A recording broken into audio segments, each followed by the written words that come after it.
Hello guys, Monideep লাইফস্টাইলে তোমাদেরকে welcome আর অনেক অনেক ভালোবাসা।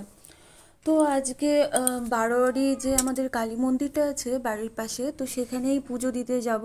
তার জন্য ফুল, তারপর হচ্ছে দুব্বা, তারপর বেলপাতা, জবা ফুল আর কালী মায়ের সব থেকে প্রিয় ফুল হচ্ছে জবা ফুল। আর জবা ফুলগুলো গাছ থেকে তুলে নিয়েছি আর সাজিয়ে নিলাম সে ফুলের ফুলের থালিটা। আর চলো আর ভিডিওটা তোমরা কন্টিনিউ দেখতে থাকো। আসলে কি হয়েছিল, মানে আমার শরীরটা খারাপ ছিল, আর যার জন্য মা আবার একটু মানত করেছিল যে তাহলে শরীরটা যদি একটু সুস্থ হয় তাহলে গিয়ে মায়ের কাছে গিয়ে পুজো দিয়ে আসিস। আর তার মধ্যে মা আবার মায়ের জন্য রূপোর টিকলি বানিয়েছিল, তো সেটাও আজকে মাকে পড়াবো। মা বলল যে তুই পড়াস, কারণ যে আমি তো আর পড়াবো না, তুই তাহলে গিয়ে পড়িয়ে আসিস মাকে। একজন পড়ালেই হলো। আর তার মধ্যে তো শরীরটাও একটু খারাপ ছিল, আর এখন একটু ভালো আছে। তো সেই জন্য সকালবেলা উঠে স্নান ধ্যান করে তো এখন যাচ্ছি মায়ের কাছে পুজো দিতে। আর তোমরা পুরো ব্লগটা দেখতে থাকো, দেখো।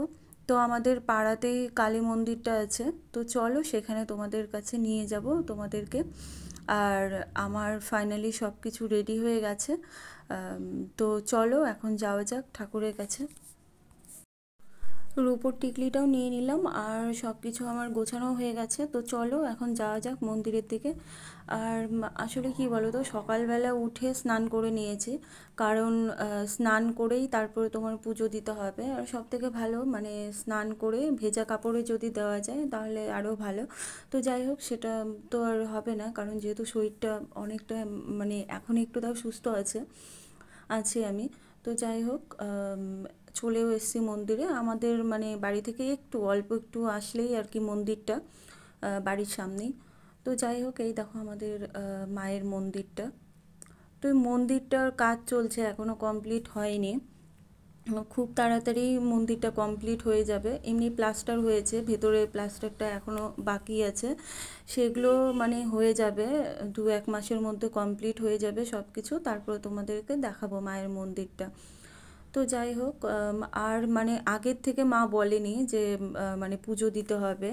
তো আমাকে হুট করে বললো যে তুই গিয়ে স্নান টান করে একটু পুজো দিয়ে আয়। আর মঙ্গলবার ছিল, মঙ্গলবার করেই দিতে হয়, মঙ্গলবার শনিবার।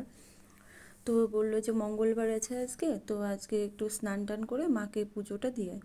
তো যাই হোক, সেই জন্যই মানে তাড়াহুড়ো করে আর কি স্নান ধান করে তারপরে আর কি এসছি। তো ঠাকুরের যে মানে ভোগটা, মানে মিষ্টি যে মিষ্টি মিষ্টি প্রসাদ, সেগুলো মানে কেনা হয়নি। আর তাড়াহুড়ো ছিল সকাল টাইম, অত সকালে মানে দোকান টোকানও মানে খোলা থাকে না, কারণ 7টা 8টা এরকম টাইমেই তোমার দোকান খোলা হয়। তো যাই হোক, আগের থেকে যদি মানে ইসে থাকতো তাহলে ধরো আগের থেকেই সব কিছু রেডি করে রাখা যায়। আর দেখো, এই দেখো রূপার টিকলিটা মায়ের।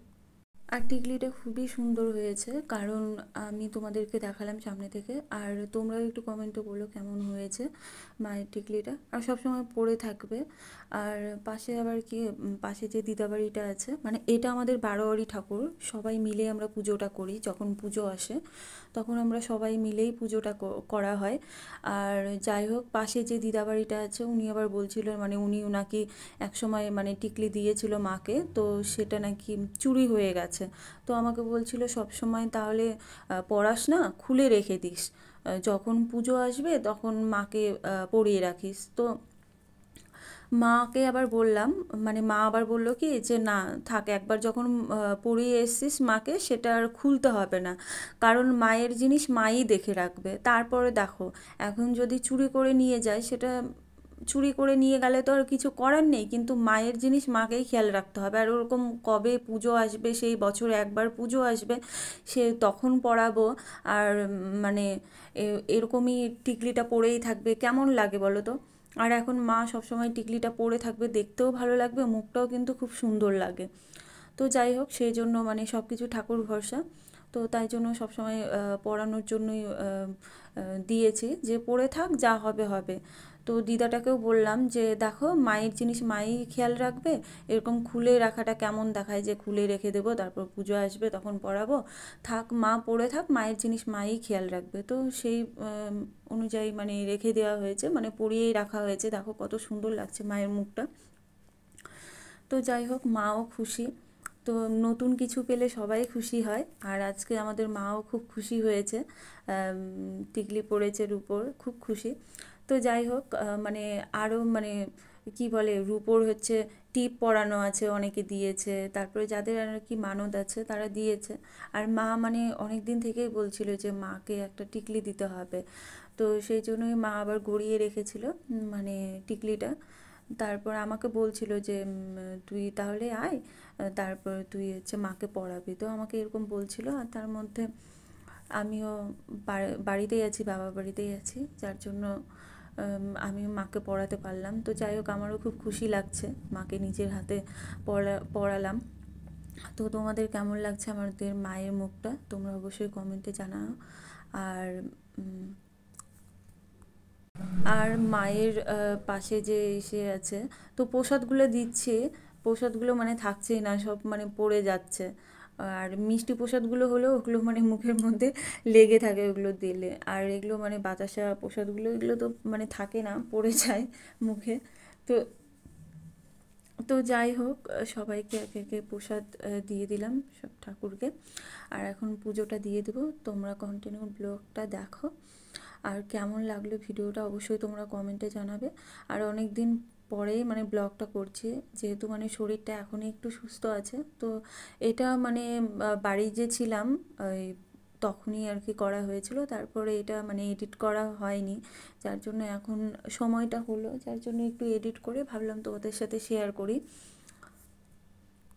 কি অদ্ভুত না, মানুষের এত লোভ, মায়ের জিনিস পর্যন্ত ছাড়ে না, মায়ের গয়না পর্যন্ত চুরি করতে হাত কাঁপে না।